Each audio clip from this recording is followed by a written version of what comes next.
En los rincones más oscuros de la historia, entre ruinas, documentos quemados y voces silenciadas, yacen fragmentos que el tiempo intentó borrar. Verdades incómodas, leyendas que nadie quiso escribir. Bienvenidos a Reliquias del Olvido, donde lo enterrado vuelve a hablar. Soy Elizabeth García y hoy les hablaré del lenguaje secreto de las mujeres chinas. Durante siglos, en un rincón húmedo y montañoso al sur de China, las mujeres hablaron un idioma que los hombres nunca supieron leer. Era un idioma prohibido, pero no por las leyes del imperio ni por decreto de los emperadores. Era prohibido por el silencio, un idioma que no nacía en las escuelas ni en los libros, sino entre hilos de bordado, entre lágrimas compartidas, entre cartas de despedida y abanicos que escondían palabras invisibles. Ese idioma se llamó Nushu y fue uno de los actos de resistencia cultural más hermosos, silenciosos y profundos de los que tengamos registro. El Nushu, que literalmente significa escritura de mujeres, fue utilizado exclusivamente por mujeres del condado de Jiangdong, en la provincia china de Hunan. A diferencia del chino tradicional, que era logográfico, el Nushu era una escritura fonética basada en el dialecto local. Se cree que apareció por lo menos hace varios siglos, quizá durante la dinastía Song o Ming. No hay certeza absoluta sobre su origen, precisamente porque fue transmitido oralmente y en secreto. Pero, ¿por qué un grupo de mujeres necesitaría crear su propio idioma? La respuesta nos remonta a una China profundamente patriarcal. Durante siglos, a las mujeres se les negó el acceso a la educación formal. El sistema confuciano imperante les relegaba a la obediencia, primero al padre, luego al esposo y finalmente al hijo. Eran consideradas propiedad de los hombres. Se esperaba que fueran sumisas, analfabetas y silenciosas. Un proverbio antiguo decía: una mujer virtuosa no necesita saber leer. En ese contexto de exclusión y aislamiento, el Nushu se convirtió en una vía de escape, no un grito, sino un susurro. Un murmullo compartido entre mujeres que, pese a no tener poder político ni voz propia en la vida pública, encontraron una manera de expresar sus pensamientos más profundos, sus penas, su poesía. La escritura del Nushu era tan única como su historia. Sus caracteres eran alargados, delgados, con formas suaves y curvas estilizadas. A simple vista parecían bordados sobre el papel.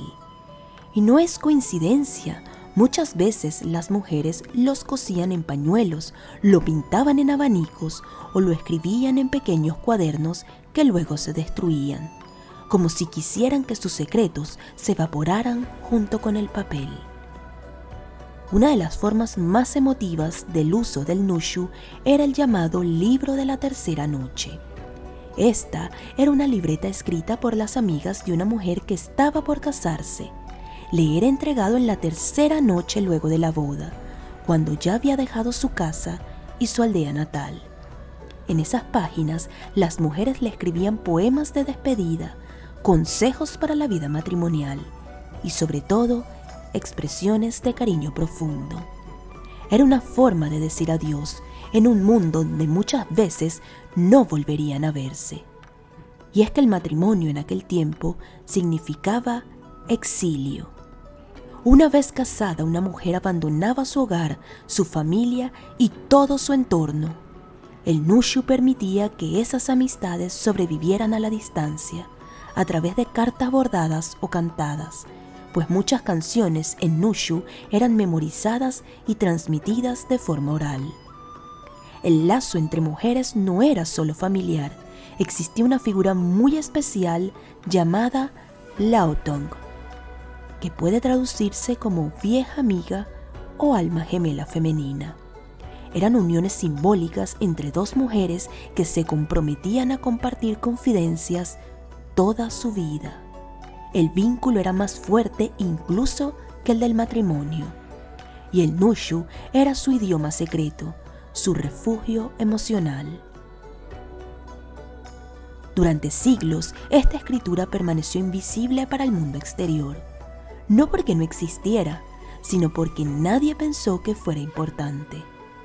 No fue sino hasta el siglo XX que los investigadores empezaron a notar estos caracteres extraños escritos por mujeres mayores en las zonas rurales. Cuando en los años 60 y 70 algunos académicos se acercaron, el Nushu ya estaba en peligro. La revolución cultural iniciada por Mao Zedong intensificó la represión contra cualquier práctica considerada superstición feudal. Muchas mujeres quemaron sus manuscritos, temiendo represalias. La tradición oral fue silenciada y el idioma, que ya era frágil, estuvo a punto de desaparecer.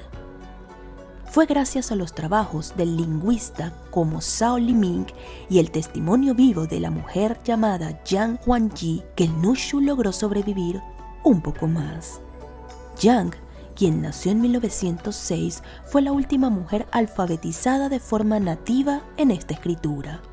En sus últimos años colaboró con investigadores, grabó sus canciones y escribió sus poemas, y dejó un legado invaluable antes de morir en 2004. Su muerte fue simbólica. Con ella se cerró un ciclo de siglos de tradición femenina secreta, pero también abrió la puerta a su reconocimiento. Hoy, el Nushu ha sido declarado Patrimonio Cultural Inmaterial de China. Existen museos, talleres y proyectos educativos para recuperar su historia. Pero aunque los caracteres puedan reproducirse, lo más difícil de revivir es su alma. Porque el Nushu no era simplemente una forma de escribir, era un acto de resistencia delicado, una flor que creció entre las grietas, un lenguaje que nacía del dolor, pero florecía en poesía. Fue el espejo íntimo de miles de mujeres que en lugar de callar, bordaron sus sentimientos, que en vez de gritar, cantaron bajito, que a falta de poder eligieron la ternura como arma. Tal vez no sepamos nunca cuántos poemas se perdieron, cuántas canciones jamás fueron escuchadas fuera de las aldeas, pero cada trazo que sobrevive nos recuerda una verdad sencilla y poderosa, que incluso en las condiciones más adversas la palabra encuentra su camino, y que las mujeres, cuando no pueden hablar, inventan un idioma propio para seguir diciendo. En una sociedad que las confinó al silencio, ellas respondieron con poesía. En una cultura que las invisibilizó, tejieron su legado con tinta, hilo y voz. El Nushu no fue solo una escritura, fue una forma de existir. Y mientras el mundo avanza y muchas lenguas desaparecen, el Nushu permanece como un testimonio silencioso de que ninguna voz, por más pequeña que sea, merece ser olvidada. Y recuerda, lo olvidado no está muerto, solo espera ser contado. Reliquias del olvido. Gracias por quedarte hasta el final. Si te ha gustado, no olvides darle like y suscribirte a mi canal. Nos vemos en un próximo video.